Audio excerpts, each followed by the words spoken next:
Well, welcome to the 700 Club. We've got a lot of important things for you today. One is about Muslim youth, gangs of them, raping young girls and making them sex slaves in England, and nobody doing anything about it. It's an amazing story, and we'll give you the gory details later on in this show. But in the political news, Donald Trump is going to lay out his plans on illegal immigration in a major speech this week in Arizona, after taking some heat from critics who say he's softening his position. And Hillary Clinton is facing some problems of her own, more of her emails coming to light. But the big issue in this election could still be the economy. Heather Sells has the story. It may be his signature issue, but the Trump campaign is struggling to defend where the candidate stands on immigration. Last week, Trump showed signs of softening his stance. Now, Trump has announced a major speech on illegal immigration in Arizona on Wednesday. And on the Sunday talk shows, those closest to him on the campaign team defended his position, saying he's been consistent. No amnesty, no citizenship, no more sanctuary cities. We're going to secure the border. No path to legalization, no path to citizenship unless people leave the country. To underscore his tough stance, Trump hit the campaign trail this weekend with the family of a young woman who was killed by a drunk driver. That driver was an illegal immigrant who posted bond and disappeared. We will use immigration law to prevent crimes, and we will not wait until some innocent American has been harmed or killed. On the Democratic side, Hillary Clinton spent the weekend campaigning in the Hamptons in New York with a fresh round of troublesome emails to defend. The emails were released after a lawsuit by the conservative group Citizens United, who shared them with ABC News. They show what the group says is more evidence that allies of the Clinton Foundation got special treatment when Clinton was Secretary of State. The State Department and Clinton campaign both told ABC that foundation donors had no special influence or received favors. But one issue may loom the largest for both candidates: Americans' pocketbooks. The latest government report revised economic growth downward slightly. It's now under 1% for the year. Some economists believe it's picked up in the last few months, but it's still the weakest recovery since World War II. And a stark reminder that the economy has not yet achieved strong, sustainable growth since the recession ended. Heather Sells, CBN News. It gets curiouser and curiouser, as they say, what's going on. Well, there are other things in the news that are just so seamy, having to do with Huma Abedin, whose mother was a key writer in some anti-woman publication, Muslim publication, defending some of the abhorrent practices of the Muslims. You just could not believe it, but this person would be vetting some of the key issues. She might wind up being White House Chief of Staff. And can you imagine somebody with that mindset talking about anti-woman? It's unbelievable. You wonder if the American people are ever going to open their eyes. I don't know if they will. Well, Iran is taking a major step to protect one of its nuclear facilities, a place called Fordo. Wendy Griffith has that story. That's right, Pat. Iran has deployed a Russian missile defense system at its underground Fordo nuclear facility. State TV trucks showed the trucks arriving at the location with missile launchers being aimed toward the sky. But Iran didn't say if the S-300 system is fully operational. Russia began delivering the system to Iran earlier this year under a contract signed in 2007. The delivery had been held up by international sanctions over Iran's nuclear program. Those sanctions have now been lifted. Critics say it's more proof that Iran plans to build nuclear weapons, even though Iran denies it. Pat, is that a surprise? No surprise at all. The thing of it is, when they weaponize a nuclear missile, they've got they want the nuclear bomb. They haven't quite got yet a nuclear bomb, and they want to weaponize those missile launchers to carry the bombs. And there's some thought they have technology to do MIRVing, which is mean multiple entry on missiles. So they're doing everything they can to get ready to go. and they've made it quite clear that they're going to try to wipe Israel off the face of the earth. Wendy?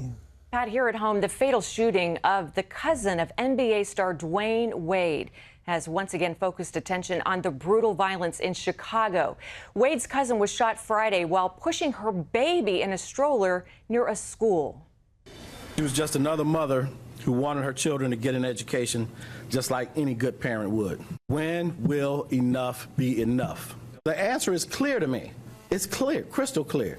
The gun offenders that choose to do this time and time again, we have to hold them accountable. We need to put them in jail and keep them there. Wade, his mother and aunt also spoke out about the tragedy. It's about a whole coming together and understanding that, it's deep rooted. And this is something that didn't start today. This is something that's not going to end tomorrow. We're still going to try to help these people to transform their minds and give them a different direction so this thing won't keep happening. We're still going to help and empower people like the one who senselessly shot my niece in the head. So far this year, there have been over 440 homicides in Chicago, more than 80% higher than 2 years ago. Gangs roam in many of the neighborhoods where the violence is concentrated and unemployment and poverty are high. A suicide bomber in Indonesia tried and failed to carry out an attack at a church Sunday. Authorities say the bomber charged a priest at the altar, hoping to detonate the bomb in his backpack. The bomb never went off, thankfully. He kept trying to chase down the priest until the congregation finally stopped him. Indonesia is the world's most populous Muslim nation. It has suffered a series of deadly attacks by Muslim jihadists. They should be dreaming about becoming doctors or teachers, farmers or artists, but that's not the case in Gaza. Their kindergarten students are being taught something very different.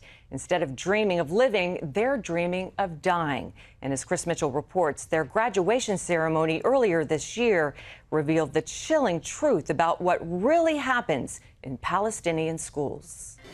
This is not your typical kindergarten graduation.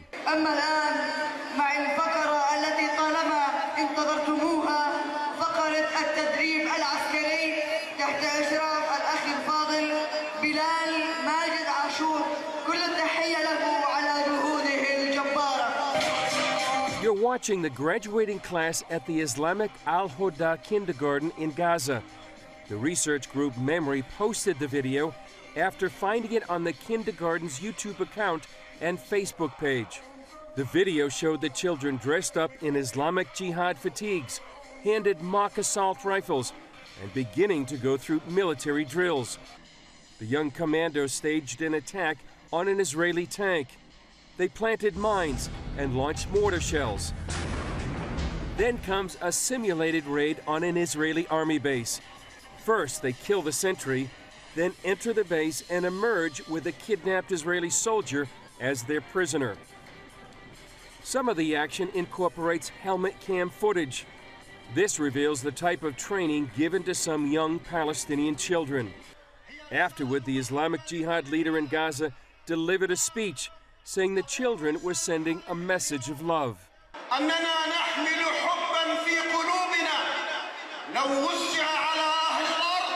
Then he blamed Israel.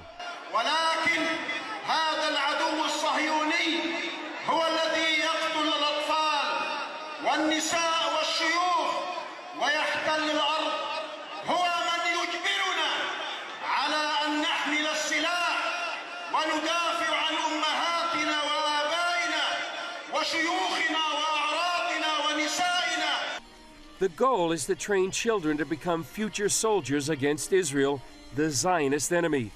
The teenage MC of the event left no doubt of their mission.